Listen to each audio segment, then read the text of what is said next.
Guys, welcome back to Before the First Cast. Happy Friday to everyone. Guys, I hope you had a great Memorial Day weekend and a great start to the summer. I hope you guys got out there and got to fish a little bit before all the crowds got too heavy. I know at Smith Mountain Lake that gets really hectic on Memorial Day. But guys, today I want to start out by telling you a story that happened to me over the weekend. So I have a cousin-in-law that lives in Maryland. Actually got to go visit my wife's grandparents in Maryland this weekend. And he really loves to fish, and he didn't realize how much I like to fish and how much I guess I know about fishing. So I was able to introduce him to Before the First Cast podcast and to the basscast.com. Of course, he lives in Maryland, so he does a lot of trout fishing. I really wanted to introduce him into bass fishing.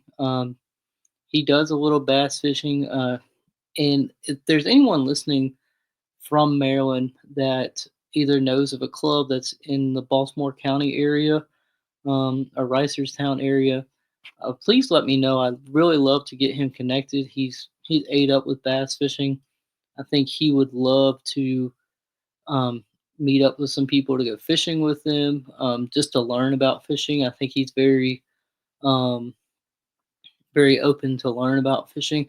I just thought it was really cool that it just shows that people you know love to bass fish, and you would never know that even if they're in your own circle. So I just thought it was cool that I got to introduce him to the bass fishing world, to the basscast.com before the first cast. And I hope he's listening. Um, it's a great I have great learning tools and people on here to kind of help people with their bass fishing game.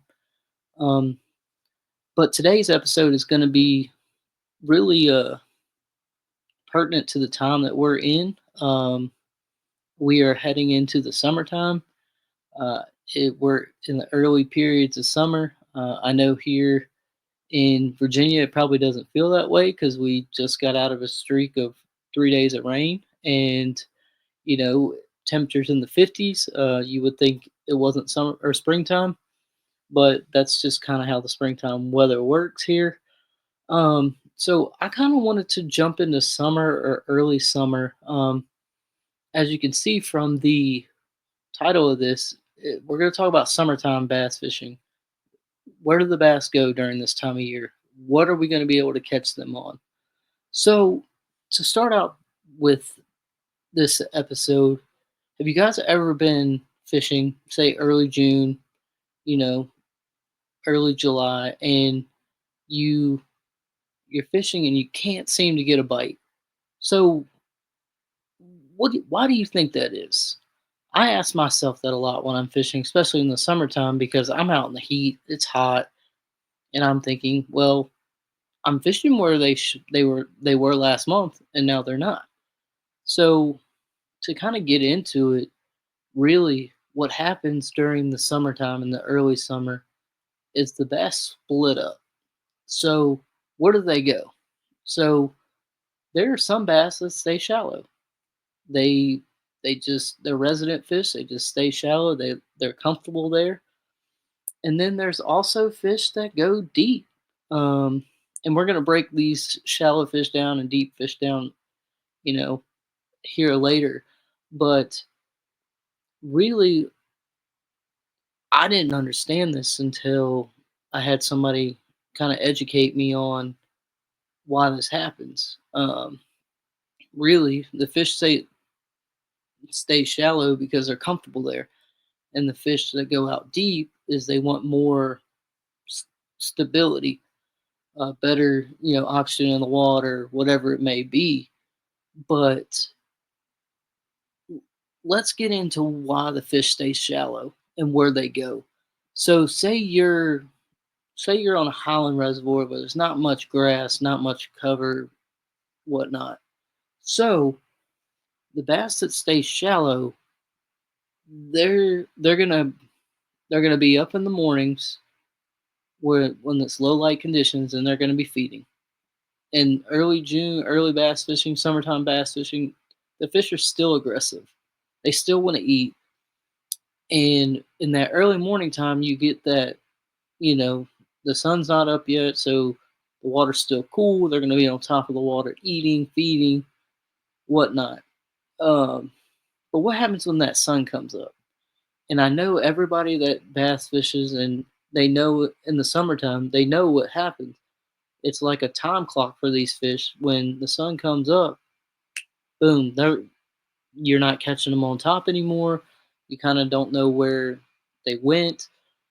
So what has happened? So the only thing that happens is, of course, bass, they they really don't. I don't want to say they don't like the sun, but it's like a time clock that clicks in them, and they don't want to be anywhere near the sun. So what happens is they go to cover themselves for the sun and try to get back in the shade where it's nice and cool. So during this time, what are we gonna do? What are we looking for when we're fishing early summer on a highland reservoir that really doesn't have any grass or any vegetation? We're gonna look for the next cover. I know for Smith Mountain Lake, there's a lot of trees in the water. There's a lot of, boat docks. These fish are gonna go where there's shade. They're gonna go to those trees and shade lines. They're gonna go to boat docks. So my suggestion for shallow fishing is, you know, I would run to the back of the pocket or any back of the pocket, that has shade on them. Try to individualize. Maybe there's a standalone dock with shade on it. There has to be a fish there. Maybe there's a tree that's on a point, or a laydown that's on a point. Also, bass really love shade, overhead shade, so trees laying in the water or branches laying in the water. They really enjoy being right there where there's shade and they can still ambush their their food. So moving away from the Highland Reservoir and going to more your grass, fisheries that have grass or mats or any type of vegetation. What do you think the bass really want? They want to be as deep in the nastiest stuff they can find to keep them shade. So where is that stuff? So if you're fishing, say you're fishing a grass mat or you're fishing just grass, you want to look on the outside edges of the grass, the thickest stuff you can find, because that's where the big fish are going to be laying. And if they're not there, if there is a point in the grass, they you best be casting there because there's going to be a big fish there. Why do you think that is? I've always thought this in my head that they would want to be deep up in, well, cattails or just as far away from you know any anywhere they could be seen. I think they want to be on the outer edges so they can still ambush fish. I think, or prey for food. Um, I think it's important that you don't overlook these places, um, because it could be the difference between a two pound fish and probably a 6 pound or 7 pounder. So so what happens when these fish move when the group splits off and the fish are deep or want to be deep? So what are these fish looking to? What are these fish looking for or relating to? So most likely these fish that go deep, they're relating to hard bottom or hard structure. And what I mean by that is they're probably looking for rock bottoms and the structure on the bottom. So when I'm looking at this at deep fish, and deep is really relevant in or irrelevant in the summertime because it can range from 10 foot to 20 foot. It could just range from a lot. Um,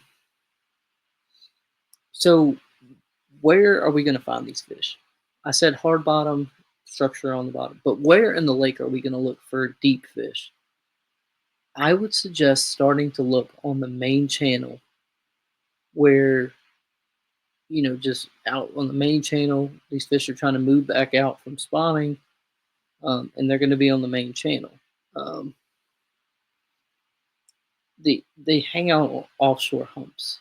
I really wish I had a map to show you an offshore hump, because they're all different, and there's some that are more relevant than others. Um, Most people, will start scanning offshore and they'll get these really good, what they think are good humps for the summertime fishing, and it's just you see lines that are really close together on your contour map and a big hump in the middle. But really, the bass that you want to be looking for this summer are those same humps, but have irri, irri, irrigate. I can't say that word. So sorry, but something different about them. Whether it be rounded, whether it be just structure with it, because these bass are going to hide on the ends of these humps, and they may move up to feed, but they are going to jump back to the deeper side of the hump. With that being said, where where are once you find these fish, let me go here. Once you find these fish stay here for a long time. If you're catching them, say you're catching them in June, you're still probably going to be able to catch them in July because they stay about a month long in the in this area. Why that is I believe it's stability. I believe it's they have, cooler water, they have oxygen regulation, and they just feel comfortable there. It's like the bass that feel comfortable in the shallow water. They just feel comfortable. Um, so where are we finding these? Where are we finding these places? So let's talk about Highland reservoirs. We're talking about points that divide creeks. I know in Smith Mountain Lake there is a lot of different arms, different rivers, um, but to be successful in the summer, you need to find that point that divides a creek, whether it's coming out, whether it's coming in. Um, just find the point that divides the creek, and you'll have success if you find a hump on that kind of kind of deal. Um, let's talk about lowland reservoirs. Lowland reservoirs, you're talking at the ends of big offshore humps. Like I was saying before, you're just getting cut off right there at the big hump of offshore. Um, I don't have a lot of experience in fishing lowland reservoirs. I would love to talk to someone that fishes lowland reservoirs a lot because I would love to learn how to offshore fish with the, you know, in and off in a lowland reservoir. I have more experience with a highland reservoir, which I know in the summertime they catch them in those on those humps that split up, or those points that split up creeks, and they catch them good. So let's kind of transition into what I would throw during the early summer. Um, I'm going to start you out in the morning, but why not? I think it's important to, you know, when that first daybreak hits, you're going to want to fish a topwater bait. In this time of year, I really like a walking topwater bait. I think it's important, um, to fish a topwater because I think you'll miss a big bite if you don't. Because these bass are still aggressive, they're still hungry, and they want to eat. So what else can we do or fish with? What other baits am I gonna incorporate throughout my day? So I'm definitely gonna be throwing. I really like in shallow water. I really like to get up there with a square bill and crank, crank, crank, crank. Um, but also for my deeper guys, throw a deep diving crankbait on these points, these long tapering humps and points. That's gonna work too.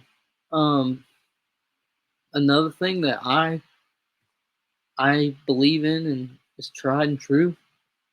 I think it's important. Don't forget about your underspins. These things, these baits are so